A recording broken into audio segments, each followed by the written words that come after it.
జై శ్రీ గణేష. మనం మహాభారతం చెప్పుకుంటున్నాం. ఎక్కడి వరకు వచ్చాము? విరాట పర్వం 5వ ఆశ్వాసంలో ఉన్నాము. పాండవుల అజ్ఞాతవాసం అయిపోయింది. కౌరవులు విరాట రాజ్యం మీదికి రావడంతో అర్జునుడు కౌరవ సైన్యంతో ఒంటరిగా యుద్ధం చేస్తున్నాడు. ఇప్పటి వరకు కర్ణుడు వచ్చాడు, ద్రోణుడు ఓడించాడు, కృపాచార్యుడిని, అశ్వత్థామని, చివరికి భీష్మ పితామహుని కూడా ఓడించాడు.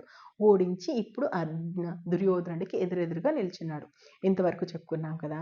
ఈరోజు దుర్యోధనుడికి అర్జునుడికి మధ్య యుద్ధం ఎలా జరిగింది, అసలు దుర్యోధనుడు అర్జునుడి చేతిలోంచి ఎలా బతికి బయటపడ్డాడు, ఈ విషయాలు తెలుసుకుందాం మనం.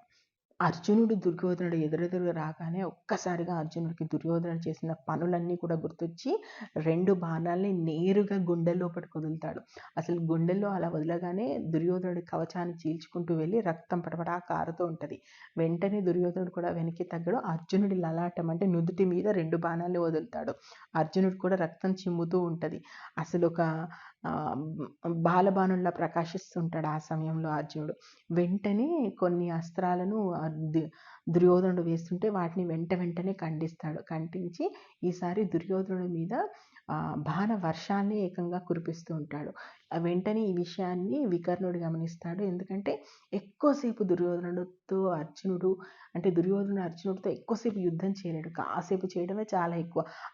ఆ మాత్రం అన్నా చేశాడంటే అర్జునుడి దయ అంతే. కావాలంటే ఒక బాణంతో చంపేయగలుగుతాడు దుర్యోధనుడిని.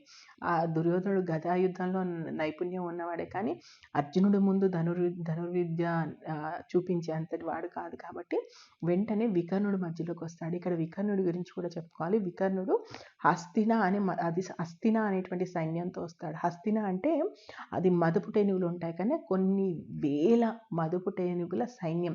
కౌరవ సైన్యంలో అదే అతి దృఢమైనటువంటి సైన్యం అనమాట. హస్తిన అంటే అవన్నీ కూడా బలించినటువంటి మదుపు టేనుగుల మీద చాలా అంటే అప్పటి వరకు బాగా మహామహాలతో పోటీ పడినటువంటి యోధులందరూ కూడా ఆ మదపు టేనుగుల మీద ఉంటారు.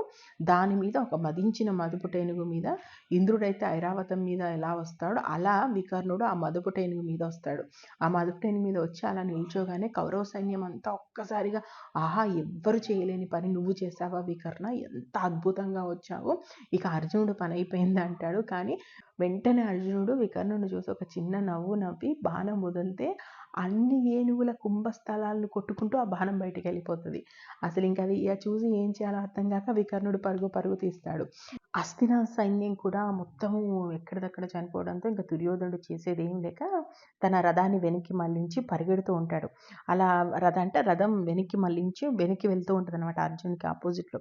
అలా వెళ్తుంటే వెంటనే దుర్యోధనుడితో అర్జునుడు ఇలా అంటాడు, నిలు దుర్యోధన నిలువు, రాజన్నవాడు ఎవడు ఇలా పారిపోడు, నువ్వు రాజువు కదా, మరి ఎందుకు ఇలా వెళ్తున్నావు, కుంతిపుత్రులందరికల్లా చిన్నవాడిని నేను, మీ అందరికంటే కూడా చిన్నవాడిని, ఇలా చిన్నవాడి చేతిలో ఓడిపోయి పరుగులు తీస్తున్నావు, సిగ్గుగా లేదా నీకు, ఇది తెలిస్తే రేపటి తరాలు నిన్ను ఎలా గుర్తుపెట్టుకుంటాయి, చీతూ అంటూ నీ మొహం మీద ఉమ్మయ్యవా, ఇన్ని రోజులు ఈ సైన్యాన్ని చూసుకొని ఈ శక్తిని చూసుకునే కదా తెగ మిడిసిపడ్డావు, ఇప్పుడు ఇలా పరిగెడుతున్నావు, ఇలా ఇది చూస్తే లోకం నిన్ను తూ అనదా, ఇప్పటికైనా సరే అలా సిగ్గు లేకుండా పరిగెత్తడం ఆపి నువ్వు రాజువైతే మనగాడివైతే రా నాతో యుద్ధం చెయ్యి, అలా యుద్ధం చేయకుండా పరిగెడుతున్నావు అని చెప్పేసి విపరీతంగా అంటే మామూలుగా దుర్యోధనుడు దేనికి పడిపోతాడు, దీనికి అంటే అవమానిస్తే తట్టుకోలేడు కదా, అట్లా అవమానమైనటువంటి మాటలన్నీ మాట్లాడుతుంటాడు.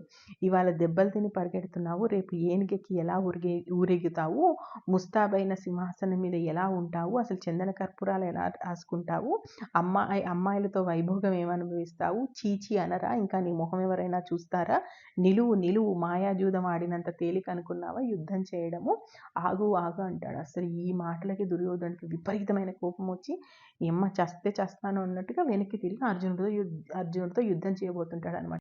అర్జునుడితో యుద్ధం చేయబోతుంటే వెంటనే కర్ణుడు అది గమనించి మన మిగతా వాళ్ళందరితో అంటాడు, మనము మన రారాజును రక్షించుకోవాల్సినటువంటి అవసరం ఉంది, రాజే లేకపోతే ఇంకేం ఉంటుందని చెప్పేసి కర్ణుడు మళ్ళీ అర్జునుడితో చేయలేక యుద్ధం చేస్తుంటే 2, 3 తగిలిస్తాడు కర్ణుడికి. వెంటనే మిగిలిన వాళ్ళందరూ కూడా ఫస్ట్ కర్ణుడు రండి మనం వెళ్దాము, అందరం కలిసి యుద్ధం చేద్దామంటే భీష్ముడు కానీ, ద్రోణుడు కానీ, కృపాచార్యుడు, అశ్వత్థామ పట్టించుకోరు. కానీ తర్వాత మళ్ళీ దుర్యోధనుడు ఇంతేనా నన్ను వదిలేసి పోతారా? మిమ్మల్ని నమ్ముకొని కదా నేను వచ్చానని చెప్పేసి బాగా తగ్గి మాట్లాడతాడు. అప్పుడు వెంటనే మళ్ళీ అందరూ వస్తారు. అందరూ చుట్టూ అంటే అర్జునుడు రథం మధ్యలో ఉంటది. చుట్టూ భీష్ముడు, ద్రోణుడు, కృపాచార్యుడు, అశ్వత్థామ, కర్ణుడు, దుర్యోధనుడు, దుశ్శాసనుడు, వికర్ణుడు, ఇది కాక మిగిలిన సైన్యం. ఇంతమంది ఒక్కసారిగా అర్జునుడి మీదకి బాణాలు వేస్తుంటారు. అర్జునుడు ఎలా రక్షించుకుంటాడంటే తనకు కానీ, తన రథసారథికి కానీ, తన గుర్రాలకి కానీ, తన రథానికి కాదు, ఇది కాదు కనీసం తన తన రథం మీద ఉన్నటువంటి పతాకానికి కూడా ఒక్క బాణం కూడా తగలదు. అలా రక్షించుకుంటాడు అన్నిటిని. అలా పటాపంచలు చేస్తుంటాడు. వేలు, వందలు, లక్షల సంఖ్యలో వాళ్ళు బాణాలు వేసేసినా ఏవి కనీసం చిన్న గీత కూడా తన మీద పడకుండా రక్షించుకుంటాడు. అలా రక్షణ వలయాన్ని ఏర్పాటు చేసుకుంటాడు తన చుట్టూ.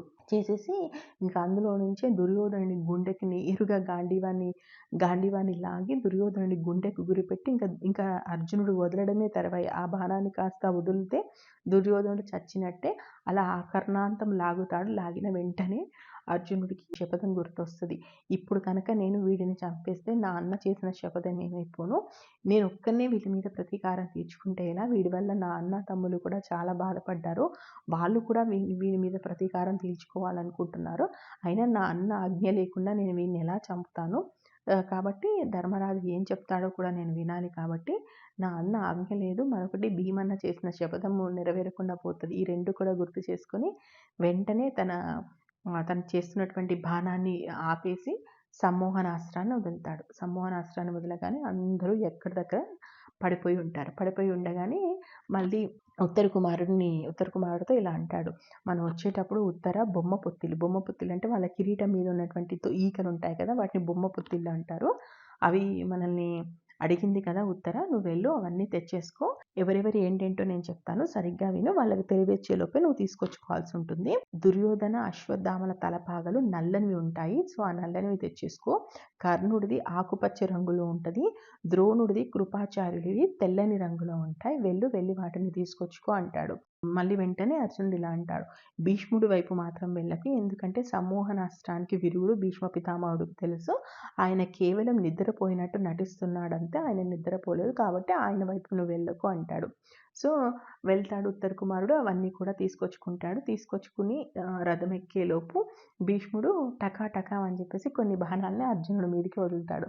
వెంటనే మళ్ళీ అర్జునుడు తన గాంధీవాన్ని పట్టుకొని భీష్ముడి మీదకి, భీష్మ రథసారథి మీదకి, భీష్ముడి గుర్రాల మీదకి వదులుతాడు. ఒక చిన్న నవ్వు, ఇద్దరు కూడా నవ్వుకుంటారు. వెంటనే అర్జునుడు ఇంకా విరాట రాజ్యం వైపు వెళ్ళిపోతుంటాడు.